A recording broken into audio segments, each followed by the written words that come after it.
Bonsoir à tous, ravi de vous retrouver pour une nouvelle édition du 19h dont voici le sommaire. Nous débuterons aujourd'hui une série de reportages tournés par nos envoyés spéciaux au Sénégal autour de la visite de travail d'Isabelle Béro-Amadei. La ministre des Relations extérieures et de la coopération va notamment rencontrer les partenaires locaux et les bénéficiaires des projets soutenus par la coopération monégasque, avec un focus ce soir sur le SAMU social et le centre hospitalier de l'Ordre de Malte. En février dernier, nous entrions dans la 4e année de guerre en Ukraine. Nous serons dans ce journal avec le consul honoraire d'Ukraine à Monaco qui vient de lancer avec d'autres une association pour venir en aide aux populations qui subissent de plein fouet le conflit et pour mieux faire connaître la culture ukrainienne. C'est une opération toujours très appréciée par les familles et les jeunes parents plus particulièrement. À chaque naissance à Monaco, un arbre est planté. Hier, c'est un caroubier qui a symboliquement été mis en terre dans l'un des jardins de la Société des Bains de Mer qui s'est associé à la mairie cette année.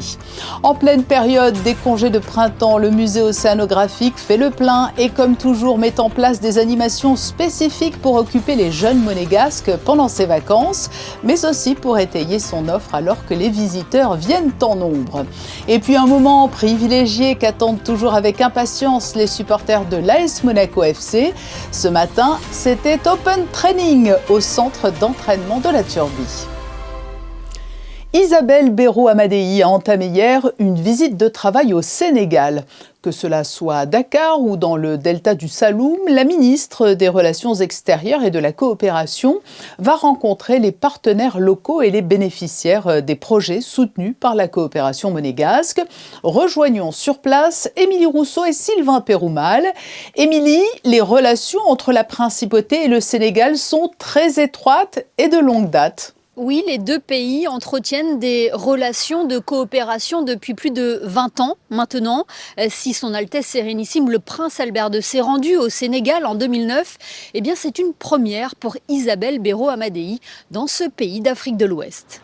On l'appelle le pays de la Teranga. Dû à sa légendaire hospitalité, le Sénégal est un pays dynamique, avec une ambition stratégique, motivé par son nouveau président élu l'an dernier, avec des efforts importants pour améliorer les conditions de vie de ses habitants et renforcer son développement. Pour faire face à ces défis majeurs, le pays peut compter sur des partenaires internationaux. Monaco en est un depuis plus de 20 ans. Cette relation entre les deux États vient de connaître un nouvel élan avec la signature d'un accord cadre de coopération. Le regard que nous avons de cette coopération est un regard très positif parce que c'est une coopération d'abord qui date de plus de 20 ans. Une coopération sans string attache comme on dit, libre, qui respecte nos valeurs, notre souveraineté, et une coopération qui impacte directement les populations.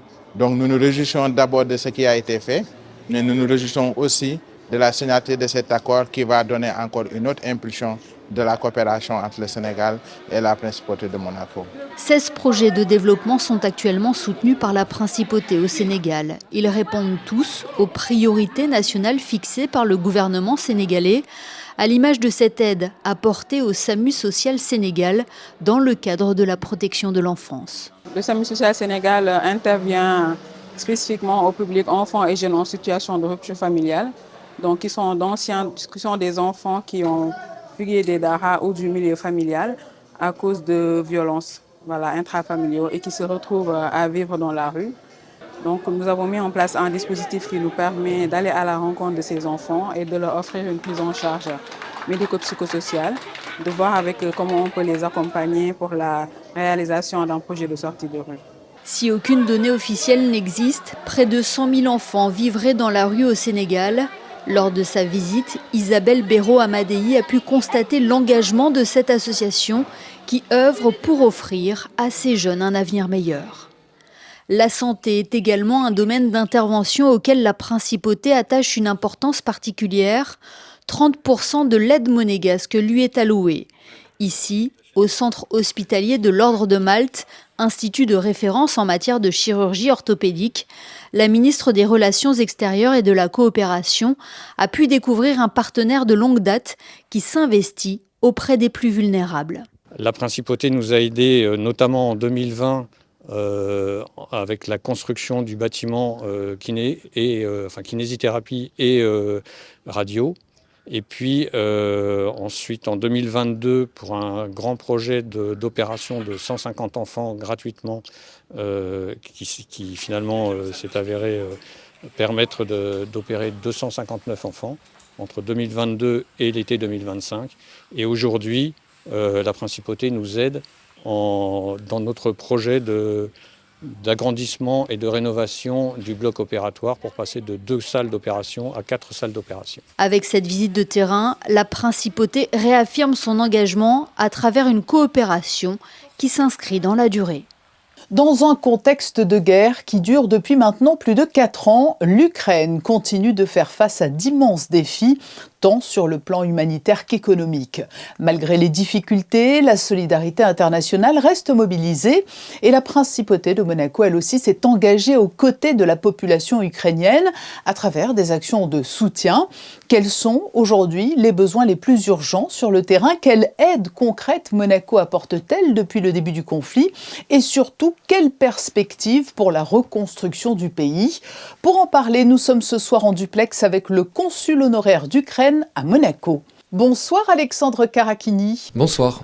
Avant toute chose, peut-être, comment avez-vous été amené à occuper ces fonctions? J'ai été amené à occuper ces fonctions car je travaille depuis longtemps avec l'Ukraine et j'ai des liens très proches à l'Ukraine. Comment qualifieriez-vous aujourd'hui le soutien apporté par la Principauté de Monaco à l'Ukraine, et ce, depuis le début du conflit? Alors Monaco, dès février 2022, s'est mobilisé sur tous les fronts. En coparrainant une résolution à l'ONU sur le gel des avoirs russes. Elle a également aidé pour les convois humanitaires et mis en place les protections temporaires des déplacés ukrainiens ayant des attaches avec la Principauté. Les associations et fondations également de Monaco ont joué un rôle très actif pour l'aide à l'Ukraine. Donc c'est-à-dire qu'il y a eu une aide politique, diplomatique et puis une aide très concrète. Quelle forme a-t-elle pris ? C'est des aides qui ont été mises en place depuis Monaco, où on a récolté des aides humanitaires qui ont été envoyées également par camion. Également des personnes et associations de Monaco qui sont rendues directement en Ukraine pour aider les personnes sur place. Alors vous mentionnez ces associations et fondations monégasques. Ce qu'il faut préciser, c'est qu'elles illustrent bien cet élan solidaire qui anime la Principauté, parce que certaines n'avaient pas forcément des liens directs avec l'Ukraine, mais la plupart se sont mobilisées au service de l'Ukraine, c'est cela ? Oui, c'est bien ça. Après, on a quand même un grand nombre d'associations qui sont d'ailleurs très actives. Nous avons l'association Help Ukraine Monaco, l'association également Ukraine Monaco, qui aident, qui font beaucoup d'aides humanitaires et beaucoup d'actions aussi sur Monaco et en Ukraine. Et nous avons 2 fondations qui sont établies à Monaco, la fondation Savchuk qui finance les recherches sur le cancer et la fondation Dopomogator qui, elle, fournit des prothèses de bras. Et donc moi-même et des résidents ukrainiens à Monaco avons déposé les statuts d'une nouvelle association qui s'appelle les Amis de l'Ukraine, qui vont également sur un premier plan aider l'Ukraine, mais également développer la culture et promouvoir la culture ukrainienne ici à Monaco. Aujourd'hui, quels sont les principaux défis auxquels les populations sur place sont confrontées? Parce que vous recevez de nombreux témoignages. Oui, exactement. Donc, on va dire que, vous savez, une guerre en cache une autre, malheureusement. Tout ce qui se passe aujourd'hui au Moyen-Orient, on n'entend plus trop parler de l'Ukraine, mais il faut savoir que la situation est de pire en pire tous les jours. Cet hiver particulièrement, nous avons essayé d'aider par tous les moyens par rapport au manque d'énergie sur place, donc avec l'envoi de générateurs. Et j'imagine bien évidemment que cet engagement, l'hiver dernier, on a encore la preuve, cet engagement s'inscrit dans la durée? Elle s'inscrit malheureusement dans la durée. Heureusement que la population ukrainienne fait preuve de résilience à toute épreuve. Notre message ici depuis Monaco, c'est de montrer aux gens qu'il faut qu'ils soient au courant, qu'ils soient conscients que la guerre continue et que c'est très très difficile pour les personnes vivant sur place. Et que ces populations fondation effectivement ne soit pas oubliée. De quelle manière, c'est un autre point mais important, de quelle manière Monaco pourrait œuvrer à la reconstruction de l'Ukraine? Déjà ici, nous avons installé donc le consulat honoraire d'Ukraine à Monaco pour aider administrativement les Ukrainiens ici vivant à Monaco, mais également pour l'aide humanitaire et mettre en lien avec les associations et fondations qui sont ici à Monaco et sur la Côte d'Azur. Monaco, c'est un hub stratégique pour la reconstruction de l'Ukraine. 588 milliards de dollars de reconstruction. Et Monaco, avec sa concentration unique d'investisseurs internationaux, a un rôle à jouer. Aujourd'hui, les fonds existent. Ils sont structurés et audités. Les secteurs clés sont l'énergie, l'immobilier, l'infrastructure, mais également le milieu de la tech et de l'agriculture. Le consulat est là pour connecter les projets aux capitaux. Et le message que je voudrais dire, c'est que les personnes qui agissent aujourd'hui construiront l'Ukraine de demain. Et existe-t-il déjà des projets ou des partenariats concrets qui sont en cours dans ce domaine de la reconstruction? Oui, bien entendu. Vous savez, en Ukraine, rien ne s'est arrêté, hein, comme on dit, life goes on. Les gens continuent à ouvrir des restaurants, les constructions continuent tant bien que mal. Depuis Kiev et sur l'ouest de l'Ukraine. Le milieu de la tech est un milieu assez fort en Ukraine puisqu'ils sont quand même très en avance là-dessus, avec énormément de compétences. Oui, on parle des Ukrainiens qui vivent le conflit au quotidien. Et puis, il y a cette communauté importante, solidaire d'Ukrainiens à Monaco. Quel en est le profil type? Alors, les Ukrainiens présents à Monaco sont majoritairement des entrepreneurs, des familles déjà établies, au profil très qualifié. Derrière chaque Ukrainien à Monaco, il y a une histoire, une famille. Ils sont discrets, résilients et malgré tout profondément attachés à leur pays. Et il était important aujourd'hui de rappeler aux Ukrainiens qu'on ne les oublie pas. Merci Alexandre Karakini d'avoir été notre invité pour évoquer la situation actuelle et l'avenir de l'Ukraine. Merci à vous. À Monaco, chaque naissance laisse une empreinte durable dans l'environnement. Après les forêts de la région voisine, une nouvelle cérémonie symbolique de plantation d'arbres a eu lieu hier dans le Carré d'Or, autour d'un geste à la fois simple et porteur de sens. Le reportage de Christinda Petit-Homel et Marie-Ève Béé. Un arbre pour célébrer une vie qui commence. Hier, en fin d'après-midi, le jardin Saint-James, à 2 pas de la place du Casino, a accueilli l'opération Une naissance, un arbre. Parents, enfants, élus communaux et officiels de la principauté étaient présents pour marquer cet instant à la fois émouvant, intime et collectif où la nature devient le témoin silencieux des premiers pas d'une nouvelle génération. Et offert par la SBM à la mairie, c'est un caroubier qui a été planté et qui grandira au fil du temps, à l'instar des enfants nés en 2025. La mairie de Monaco a enregistré 732 naissances en 2025. Donc l'arbre qu'on a planté ici aujourd'hui représente vraiment ces 732 naissances symboliquement en principauté. C'est une opération qui date de l'année 2008, donc depuis tout ce temps on a planté 15 000 arbres en tout. Et au départ on avait commencé à planter aux alentours de Monaco, donc notamment sur la commune de La Turbie. Donc les personnes pouvaient se déplacer et vraiment voir les plantations de leurs enfants donc à La Turbie.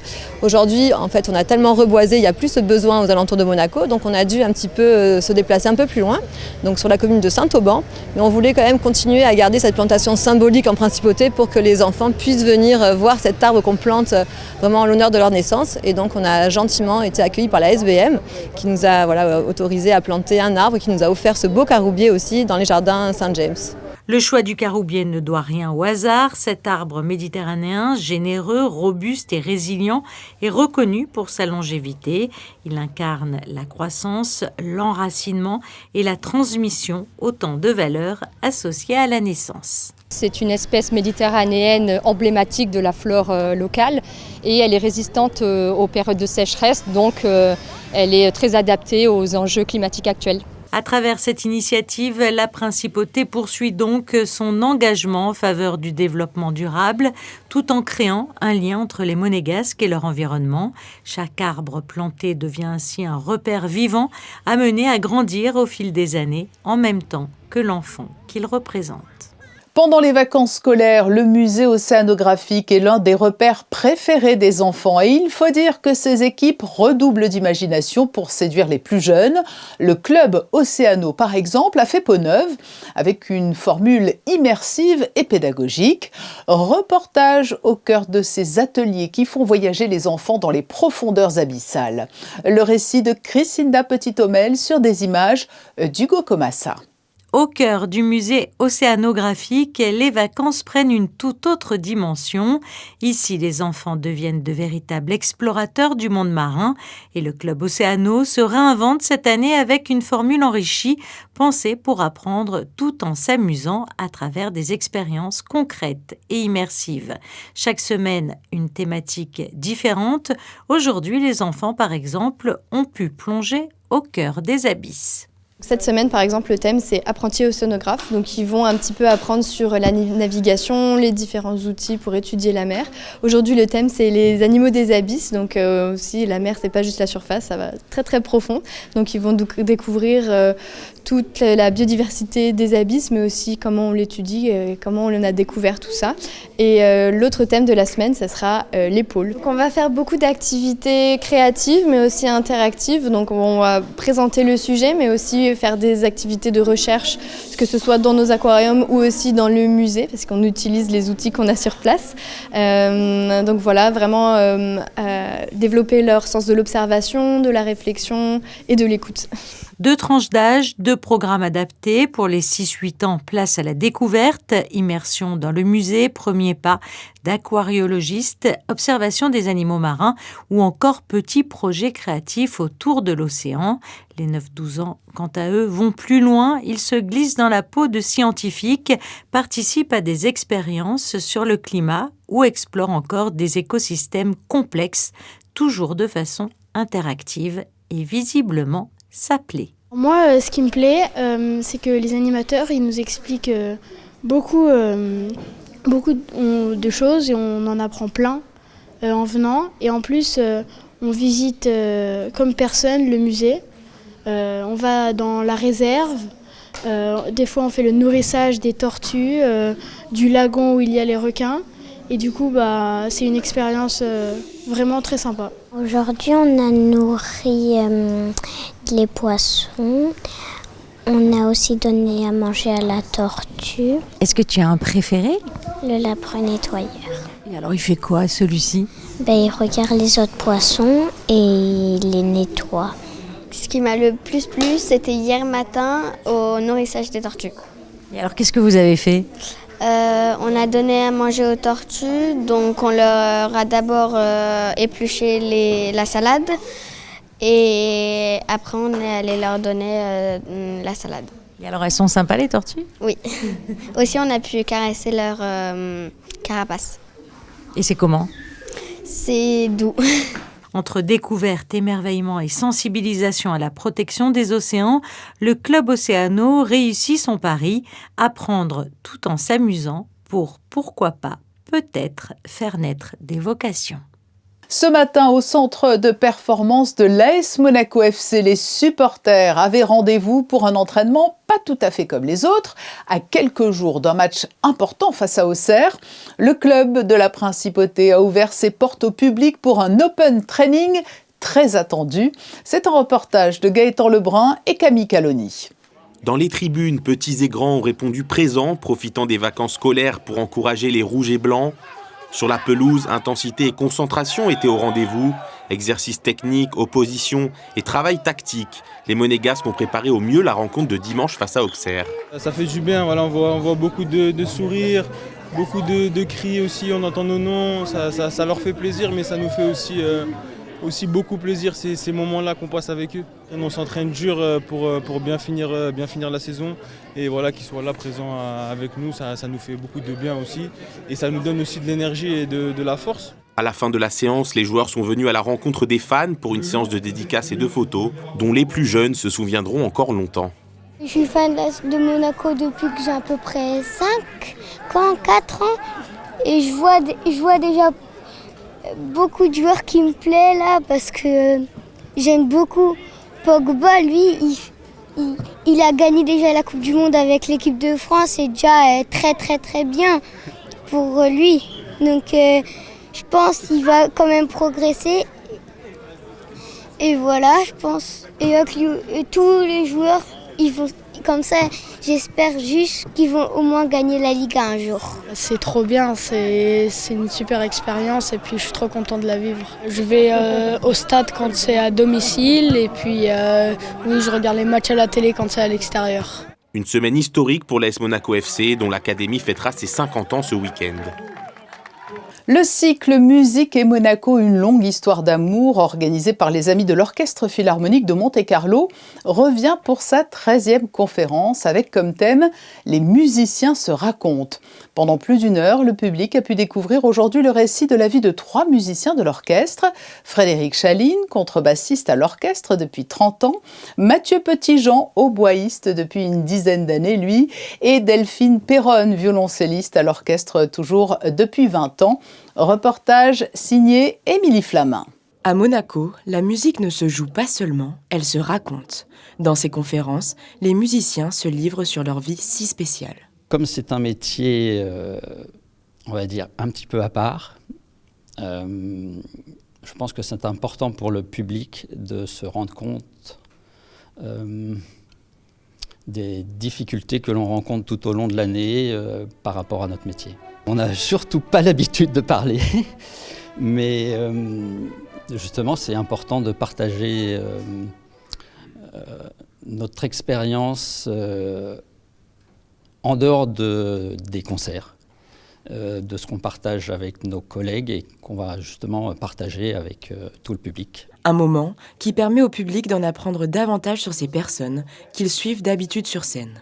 Pouvoir rentrer un petit peu dans le privé sans aller trop profondément dans le privé pour justement un petit peu que nos abonnés et les amis de l'orchestre nous connaissent un petit peu mieux et un petit peu une idée de pourquoi un musicien atterri vient à choisir la principauté pour venir travailler, puisqu'on a 17 nationalités qui sont représentées dans l'orchestre et donc ça veut dire que des musiciens du monde entier ont envie de venir travailler ici et je trouve intéressant pour notre public de comprendre pourquoi nous sommes attirés par cet orchestre. Et ces conférences portent bien leur nom, Musique et Monaco, une longue histoire d'amour. C'est une partie de l'histoire de la musique et de la culture européenne qui s'est jouée à Monaco. Quand on regarde le passé, celui auquel on n'a pas appartenu, il y a les photos autour de nous, celui où modestement on a pu participer et on a envie aussi que ça continue et de construire l'avenir et qu'il y aura de très belles choses dans le futur. Prochain rendez-vous pour en apprendre davantage sur les musiciens de l'orchestre, le 11 juin.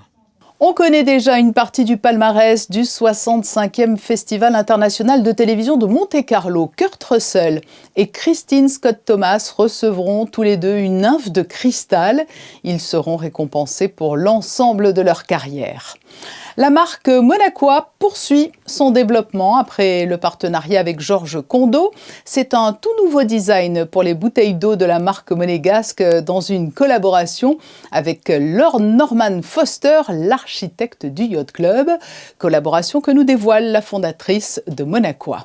On boit tous de l'eau, c'est la vie, mais on ne fait pas très attention à notre consommation et c'était le point de départ pour moi d'avoir la purité d'en haut et aussi et que ça transforme d'un geste quotidien à une expérience esthétique. L'année dernière, si vous vous souvenez, nous avions lancer Georges Condo sur nos étiquettes. C'est un artiste visuel très connu, bien sûr, vous connaissez. Et je voulais passer de respect et honneur de ce qu'il nous a fait, de changer un peu de genre. Et j'ai passé de l'art à l'architecture. Et étant britannique, je me suis dit bien sûr que Norman Foster c'est le premier nom qui m'arrive et j'ai vu sur internet qu'on partageait le même anniversaire et pour moi c'était un étincelle personnel et je lui ai écrit et voilà. C'était lui qui a choisi le croquis. Il l'avait fait pendant qu'il faisait le Yacht Club. Et après, j'ai appris que Monseigneur il a reçu ce croquis comme cadeau de Norman Foster. Gita Kalwani, fondatrice de Monaco, répondait aux questions d'Émilie Flamin. Ce journal touche à sa fin. Dans un court instant, vous découvrirez les prévisions météo d'Alban Gingembre pour la journée de demain. Les photos du jour sont signées Stéphane Dana et ont été prises hier soir lors de la plantation d'un caroubier dans le cadre de l'opération Un arbre, une naissance. Quant à nous, nous nous retrouverons demain, 19h sur Monaco Info. Belle et douce soirée à vous.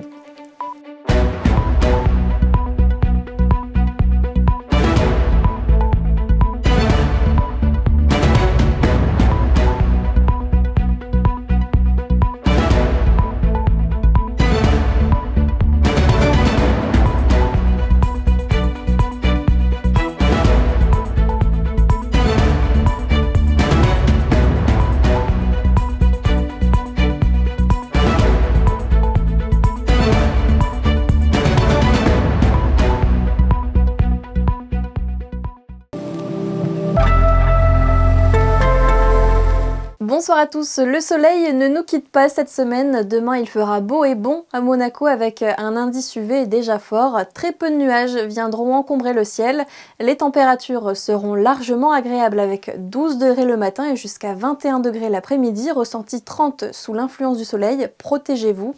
Et puis demain, jeudi 16 avril, pensez à souhaiter une bonne fête au Benoît Joseph.